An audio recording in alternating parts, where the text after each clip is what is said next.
Hello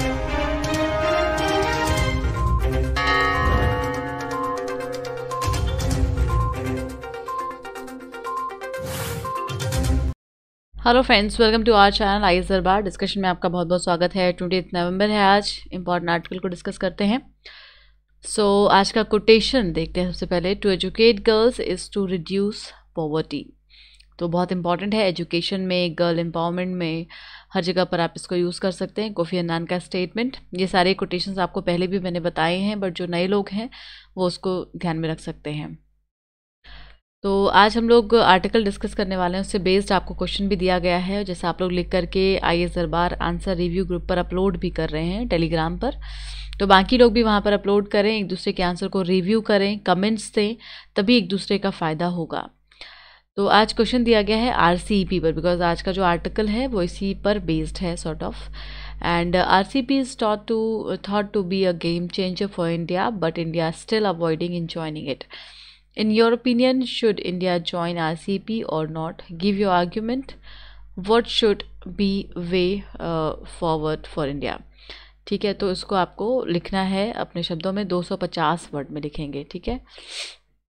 आज बैकग्राउंडर में हम ईस्ट एशिया समिट की बात करने वाले हैं। ईस्ट एशिया समिट के बारे में अगर आपको पहले से मालूम है तो बहुत अच्छी बात है, नहीं तो एक ओवरव्यू ले लेंगे।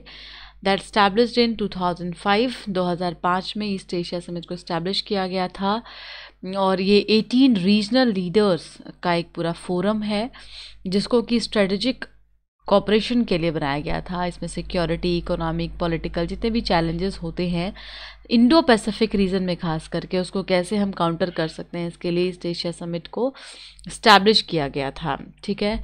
कॉन्सेप्ट क्या है इस ग्रुपिंग का? That was the first promoted 1991 by the Malaysian prime minister Mahathir bin Mohamad, and the first summit was held in Kuala Lumpur, Malaysia. तो पहला समिट 2005 में मलेशिया कोलालमपुर में ही हुआ था, इसीलिए इसको कोलालमपुर डिक्लेरेशन के नाम से भी जाना जाता है। तो आपसे अगर क्वेश्चन पूछ लिया जाए कि कोलालमपुर डिक्लेरेशन किस चीज़ से एसोसिएटेड है, तो ईस्ट एशिया समिट आप वहाँ पर याद रखेंगे। इंडिया फाउंडिंग मेंबर में से एक है, तो ये भी आपको ध्यान में रखना है। तो ये हमने बैकग्राउंड देख लिया। हम आर्टिकल पर चलेंगे। पहला आर्टिकल हमारा है पार्टनरशिप इन प्रोग्रेस। तो यहाँ पे जो ईस्ट एशिया समिट है उसको कंडक्ट किया गया है वियतनाम के द्वारा, क्योंकि चेयर अभी वियतनाम ही कर रहा था। तो इसमें जैसा अभी मैंने आपको ओवरव्यू में बताया कि इंडो पैसिफिक रीजन में स्ट्रेटेजिक, पॉलिटिकल, इकोनॉमिकल कोई भी चैलेंजेस हैं उनको कैसे हम एड्रेस कर सकते हैं, इसके लिए बहुत इंपॉर्टेंट रोल प्ले करता है ईस्ट एशिया समिट। और यहाँ पर एक कंपैरेटिव एनालिसिस की गई है। ठीक है। एशियान समिट जो हुआ है, that it is usually held after just second ASEAN summit of the year, when ASEAN also meets dialogue partner including India. तो एशियान समिट के बाद जस्ट ये समिट ऑर्गेनाइज किया जाता है, और जैसा कि इस बार ऑर्गेनाइज किया गया वियतनाम के प्राइम मिनिस्टर के द्वारा। वर्चुअल फॉर्मेट में ही सारी मीटिंग्स अभी हो रही हैं, तो जो ईस्ट एशिया समिट है वो भी वर्चुअली ही हुआ। सभी लोग इंटरनेट के माध्यम से एक दूसरे से जुड़ पाए, and with no scope of informal chatting. तो बहुत ही फॉर्मल बात होती है, जब भी आप वर्चुअल बात करते हैं तो कोई इनफॉर्मल वहाँ पर ज़्यादा डायलॉग्स या बातचीत नहीं होती है, बहुत ही फॉर्मल तरीके से बात होती है। EAS coincided with Diwali. Prime Minister Modi had domestic commitments which kept him away, and India was represented by the External Affairs Minister S. Jaishankar. तो हमारे एक्सटर्नल अफेयर्स मिनिस्टर हैं इंडिया के, उन्होंने रिप्रेजेंट किया इस बार, क्योंकि प्राइम मिनिस्टर मोदी वहाँ पर रिप्रेजेंट इस बार नहीं कर पाए because of the other commitments too. और जो मेन थ्रेट है इन चीज़ों को लेकर के वो क्या है? चाइना है। तो चाइना को लेकर के जो डिटरेंस है वो काफ़ी ज़्यादा बढ़ रहा है, और इसकी वजह से जो एशियन मेंबर कंट्रीज़ हैं उनमें आपस में भी जो व्यूज़ हैं उनमें डिफरेंसेस आ रहे हैं। तो ये बहुत इम्पॉर्टेंट मुद्दा है इस पूरे डिस्कशन का, कि आखिर एशियन जो कंट्रीज़ हैं उनमें कैसे बायलैटरली जो व्यू पॉइंट है वो बदलता जा रहा है, और उसके पीछे जो थ्रेट, इमर्जिंग थ्रेट है वो है due to China. So the free flowing constructive dialogue on strategic issue among leaders at the East Asia Summit in order to reinforce strategic trust and to address common challenges would strengthen EAS was lost. तो एक इसका क्या उद्देश्य था, EAS का उद्देश्य ये था कि जो कॉमन चैलेंजेस है उसको ख़त्म करना है, ठीक है, ट्रस्ट को बिल्ड करना है आपस में। लेकिन अभी because of the threat China की वजह से कहीं ना कहीं जो एक मेन क्रक्स पॉइंट था वो ख़त्म होता हुआ नज़र आ रहा है। हनोई डिक्लेरेशन की बात करते हैं, जब 15th एनिवर्सरी मनाई गई थी ईस्ट एशिया समिट की, तो वहाँ पर भी कुछ एक टसल्स रहे थे, प्रॉब्लम्स रहे थे ड्यू टू चाइना। फिर this was similar to the 10th anniversary Kuala Lumpur declaration, जब कुआलालंपुर डिक्लेरेशन का 10th एनिवर्सरी सेलिब्रेट किया गया 2015 में, and does not build the progress made by EAS on the variety of the functional issues. In short ये कहा जा रहा है कि जो इश्यूज़ है जिस पर बात करना था EAS में समिट में, वो कहीं खो गया है और उसके ऊपर कम बातचीत हो पाई है। इतने दिनों में जो सक्सेस है वो बहुत ज़्यादा नहीं रहा है। If this all that Vietnam as chair can achieve then next year when Brunei is the chair, तो अगली बार ब्रुनई चेयर होने वाला है, यानी कि चेयरमैनशिप में आने वाला है ईस्ट एशिया समिट का, तो वहाँ पे फिर आप ज़्यादा उम्मीदें लगा सकते हैं। And EAS cover security, economy, जैसे मैंने आपको बताया इन सारे इश्यूज़ को ये कवर करता है, which are reflected in the chairman statement, a summary and not a negotiated document. These documents tend to look more donor-donee relationship. तो एक म्यूचुअल पार्टनरशिप की जगह पर ये कुछ अलग एग्रीमेंट ज़्यादा लगता है, डोनर और डोनी टाइप रिलेशनशिप ज़्यादा नज़र आता है जो इनके डॉक्यूमेंट्स हैं, जो डॉक्यूमेंट शो करता है। The situation emanating from the pandemic was immediate focal point and Chinese conundrum was ignored by EAS document. तो अभी जिस तरीके से पेंडेमिक फैला और उसने जो एक अलग से इम्पैक्ट क्रिएट किया है ग्लोबल लेवल पर, और बिकॉज चाइना के लिए जो एक आप कह सकते हैं क्रिटिसिज्म अराइज हुआ है, तो ये सारी चीज़ें भी हुई हैं जो कहीं ना कहीं उस जो EAS का डॉक्यूमेंट है उसमें देखने को मिल रही हैं। On one has to read between the line of dialogue partner statement including India's to find some criticism of China.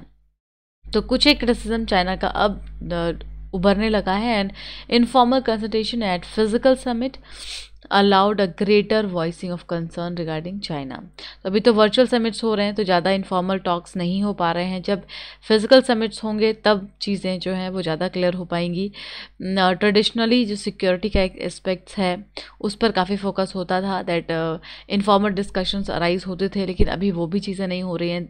इस साल the leader has document for the regional economy, marine sustainability, इस बार का जो की पॉइंट रहा वो इन चीज़ों पर रहा, रीजनल इकोनॉमी पर रहा, मैरीटाइम कैसे सस्टेनेबिलिटी को कैसे बढ़ाया जाए और एपिडेमिक को कैसे कंट्रोल किया जाए, कैसे डील किया जाए, रोल ऑफ वुमेन को कैसे अच्छा किया जाए, इन चीज़ों पर अभी ज़्यादा यहाँ पर की पॉइंट रहा। लास्ट ईयर जो स्ट्रेंथिंग पॉइंट था वो वही सस्टेनेबिलिटी था, फिर क्राइम को कैसे कंट्रोल किया जा सकता है, इलिसिट ड्रग को कैसे कंट्रोल किया जा सकता है।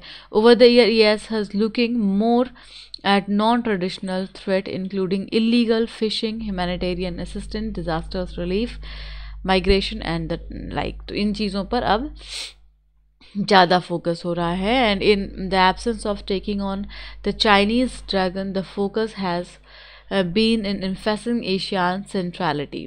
और अभी अब क्या है, धीरे धीरे जो एशियन सेंट्रलिटी है, जो एक उनके बीच में जो बॉन्डिंग है उस पर कहीं ना कहीं फोकस किया जा रहा है। और while almost every Asian partner statement that gives the impression the centrality of Asian is actually under challenge. और अब चूँकि चाइना का जो बायलैटरल रिलेशन अलग अलग देशों के साथ है, एशियन कंट्रीज़ के साथ है, तो ऐसे में एक इम्प्रेशन जो है वो ये बताता है कि उनका जो सेंट्रल कैरेक्टर था, जो बॉन्डिंग थी, वो कहीं ना कहीं चैलेंज में आ गई है या थ्रेट में आ गई है। और ये क्यों हुआ है? बिकॉज ऑफ चाइना जो है वो उनके साथ अलग अलग डील करता है इंडिविजुअल लेवल पर, एशियन को एक ब्लॉक की तरह वो नहीं देखता है। तो इस वजह से एशियन कंट्रीज़ का जो बॉन्डिंग है उसमें भी एक डिटरेंस पैदा हो रहा है, जिसको समझने की ज़रूरत है। EAS provide ASEAN with the opportunity to become more realistic but internal dimensions over China, whether it's resolve and interestingly Chinese जो भी बैकग्राउंड है उसको डिस्कस किया गया है। तो इन शॉर्ट आपको एशियन कंट्रीज़ और चाइना के बीच में जो ये टसल है वो क्लियर होना चाहिए कि चाइना किस तरीके से south Asian countries including India और इन सबको, या फिर इंडो पैसिफिक रीजन की बात करें तो हर जगह पर कैसे अलग अलग थ्रेट के रूप में इमर्ज हो रहा है। RCEP एग्रीमेंट में इंडिया ने पार्टिसिपेट नहीं किया, ज्वाइन नहीं किया, right. RCEP as it seeks transparent, non discriminatory, stable trade investment environment to promote regional value chain. तो RCEP ये दावा कर रहा था कि एक ट्रांसपेरेंट ब्लॉक होगा, नॉन डिस्क्रिमिनेटरी होगा, लेकिन इंडिया की तरफ से जो कुछ इम्पॉर्टेंट क्रक्स इश्यूज बताए गए हैं उसको ध्यान में नहीं रखा गया। तो इंडिया ने इसको इसलिए ज्वाइन तो नहीं किया, लेकिन जो रीजनल वैल्यू चेन है उसको प्रमोट करने में इंडिया आज भी इंटरेस्टेड है। तो बायलैटरल लेवल पर फ्री ट्रेड एग्रीमेंट हो या फिर इन देशों के साथ कैसे बिजनेस को बढ़ाना है, ये बात हो, इसको लेकर के इंडिया आज भी इसमें इंटरेस्टेड है। Other area of interest for India emanating from the leaders' documents are regional connectivity with the perceptible shift to maritime sphere, macroeconomic and financial stability effort। तो ये सारे मेजर रोल्स हैं जहाँ पर इंडिया अपना रोल प्ले कर सकता है, मेजर की पॉइंट हैं, फैक्टर्स हैं। India has a role in the ideas behind the statement on maritime sustainability, since it has dealt with illegal fishing and related issues and could become a part of proposed regional cooperation for mobility of skilled labor and services। ठीक है, तो India का जो issues है वो किस पर रहता है, इंडिया का जो मेन फोकस पॉइंट रहता है वो सर्विसेज पर रहता है, क्योंकि इंडिया के पास लेबर ज़्यादा है, सर्विस प्रोवाइड करने के लिए इंडिया जाना जाता है। तो इन चीज़ों में कैसे हम और ज़्यादा एग्रीमेंट कर सकते हैं एशियन कंट्रीज़ के साथ, जो फ्री ट्रेड एग्रीमेंट है उसको और कैसे बेटर कर सकते हैं, इन चीज़ों को बेटर तरीके से रिव्यू करने की भी ज़रूरत है। India has an important role, India का ऑब्वियसली बहुत इंपॉर्टेंट रोल है अभी, कैसे जो अपनी एबिलिटी है उसको शो किया जाए, एपिडेमिक को कैसे डील करना है, इवन फार्मास्यूटिकल इंडस्ट्री हो या मैन्युफैक्चरिंग बेसिस हो, वहाँ पर इंडिया एक बहुत अच्छा रोल प्ले कर सकता है। ठीक है, मेडिकल सप्लाई करके इस रीजन्स में अपना रिलेशन को स्ट्रेंथन कर सकता है। तो ये कई सारे अपॉर्चुनिटीज़ हैं अभी भारत के सामने जिसको कि उनको अडॉप्ट करना चाहिए। वहीं इंडिया, जापान, ऑस्ट्रेलिया और इंडिया, ऑस्ट्रेलिया, फ्रांस एग्रीमेंट्स जो हैं वो भी काफ़ी इंपॉर्टेंट रोल प्ले करेंगे। ठीक है, इस रीजन में सस्टेनेबिलिटी और जो इंडो पैसिफिक रीजन है उसको स्ट्रॉन्ग बनाने में या चाइना को काउंटर करने में, अगर ये कहें डायरेक्टली। तो अगला आर्टिकल है पिक्चर परफेक्ट पोल। ये केरला के पोल की बात हो रही है, जो वहाँ पे लोकल इलेक्शन है उसकी बात हो रही है कि वहाँ पे जो लोकल इलेक्शन हो रहा है उसका जो की फैक्टर है वो कितना सही है। that the writing has been on the wall for a while now, but ongoing campaign for 3-tier Kerala local bodies। तो अभी वहाँ पर लोकल लेवल पर इलेक्शंस शुरू होने वाले हैं, इसको लेकर के ऑब्वियसली कैंपेनिंग स्टार्ट हो गई है। कैंपेनिंग का जो मुद्दा है वो बहुत अच्छा है, वो लोकल लोगों को हेल्प करने वाला है, जैसे कि सिनेमैटिक कैंपेन पोस्टर्स लगाए जा रहे हैं। कुदुम्बश्री एक प्रोजेक्ट के बारे में आपने सुना होगा, वहाँ पर लोकल लेवल पर लोग बहुत अच्छा काम करते हैं, स्विंग मशीन्स वगैरह दिए जाते हैं वुमेंस को। वुमेन एम्पावरमेंट के लिए केरला काफ़ी जाना जाता है। सोशल मीडिया का काफ़ी इंपॉर्टेंट रोल रहता है ताकि जो ऑडियंस का अटेंशन है उसको गैदर किया जा सके, इमोशनल कांटेक्ट को बढ़ाया जा सके। तो ये सारे वहाँ के जो केरला एक इस तरीके का स्टेट है जो कई सारे मॉडल को रिप्रेजेंट करता है, इधर it is related to the health और द एजुकेशन और द पॉलिटिकल लेवल पर। अगर आप लोकल लेवल पर गवर्नमेंट की बात करते हैं तो एक बहुत अच्छा एग्जाम्पल सेट करता है जिसको अपने आंसर्स वगैरह में लिख सकते हैं। Most of this digital campaign, तो वहाँ पे डिजिटल कैंपेन्स चलाए जा रहे हैं, इसके थ्रू कम्युनिटी को फोकस किया जा रहा है, डेमोक्रेसी को कैसे इंश्योर किया जाए इस पर फोकस किया जा रहा है, फीमेल का क्या रोल रहेगा सोसाइटी में, उनके एम्पावरमेंट के लिए फोकस किया जाए। तो ये सब एक एग्जाम्पल है जिसको हम यूज़ कर सकते हैं।